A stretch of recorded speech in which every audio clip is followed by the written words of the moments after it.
Mon témoignage. Marchenko. Édition Seuil. 1970. Extrait. Page 120 à 123. Intitulé Automutilation. En voici un exemple parmi tant d'autres, et qui ne se distingue des autres que par son originalité.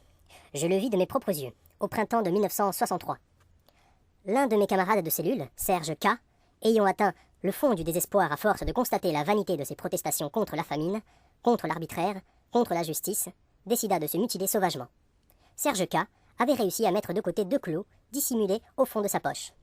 Il trouva dans un coin un petit bout de fil de fer, en fit un hameçon et l'accrocha à une longue ficelle qu'il avait tressée avec le coton d'une paire de chaussettes. Il planta le clou le plus court dans le guichet de la porte, à petits coups d'écuelle, lentement, afin de ne faire aucun bruit susceptible d'attirer l'attention des surveillants. À ce clou, il attacha son bout de ficelle muni d'un hameçon. Nous le regardions en silence. Je ne sais ce que chacun ressentait au fond de lui-même, mais la coutume veut, je l'ai dit, que l'on reste quoi. Chacun a le droit de disposer de lui-même et de sa vie comme il l'entend. Serge s'approcha de la table, se dévêtit complètement, s'assit sur un banc et avala son hameçon. Désormais, si les gardes ouvraient la porte ou le guichet, il tirerait Serge comme un goujon hors d'un étang. Mais cela ne lui parut pas encore suffisant. Si les autres tiraient sur la ficelle, il le traînerait peu à peu jusqu'à la porte malgré lui, et il leur serait alors possible de couper la ficelle par le guichet entrouvert.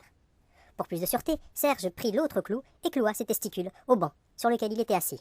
Il frappait fort désormais, sans plus se préoccuper du bruit. Il avait, de toute évidence, mûrement pesé son plan, tout calculé et compté qu'il aurait le temps d'enfoncer sa pointe avant l'arrivée du surveillant. Il l'enfonça jusqu'au ras de la tête. Le gardien accourut, ouvrit le judas et examina ce qui se passait. Alerté par les coups et le martèlement dans la cellule, il ne comprit d'abord qu'une chose. Un détenu possédait un clou. Un détenu plantait un clou. Sa première réaction fut, bien sûr, de vouloir le lui arracher, et il commença à pousser le verrou. Aussitôt, Serge, d'une voix forte, entreprit de lui expliquer la situation. Le gardien s'affola. Une foule de surveillants fut bientôt massée devant la porte, et ils regardaient à tour de rôle par le judas, criant à Serge de couper la ficelle. Quand ils eurent compris que Serge n'obéirait pas, ils nous ordonnèrent de le faire, mais nous restions assis, sans bouger, sur nos grabats. De temps à autre, seulement, quelqu'un répondait par une bordée de jurons aux ordres et aux menaces. Vint l'heure du repas. On entendit dans le couloir courir les serveurs. On entendit aux portes des autres cellules claquer les guichets et tinter les gamelles. L'un d'entre nous n'y tint plus. Entendre ces bruits et se passer de dîner, il coupa la ficelle. Les gardiens bondirent aussitôt dans la cellule et se contorsionnèrent autour de Serge. Mais que pouvait-il faire? Serge était toujours nu comme un verre, les testicules cloués à son banc. Un gardien courut prévenir la direction. Finalement, on nous ordonna d'empacter nos affaires et on nous déménagea dans une autre cellule. Je ne sais pas ce qu'il advint de Serge K.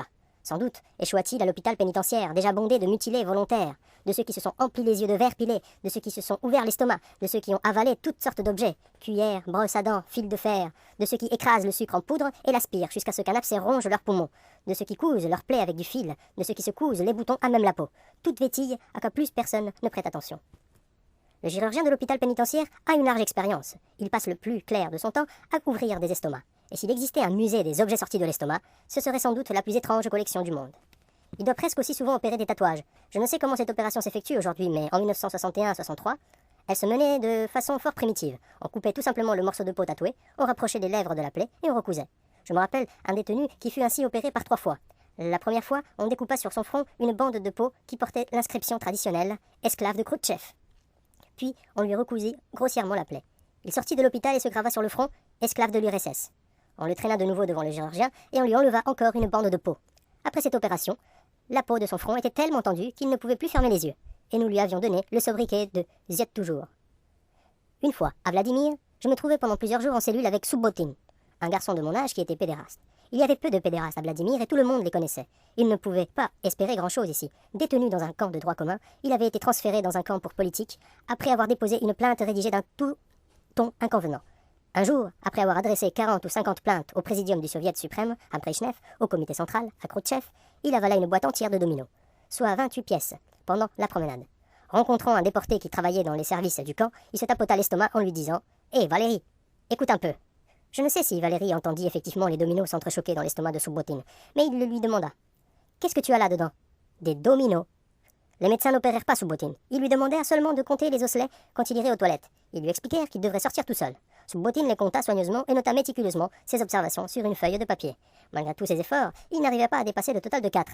Après quelques jours d'attente anxieuse, il décida de ne plus s'occuper de ses dominos. S'il lui était resté dans l'estomac, qu'il s'y installe sans le gêner. Et s'ils y étaient sortis, qu'ils aillent au diable.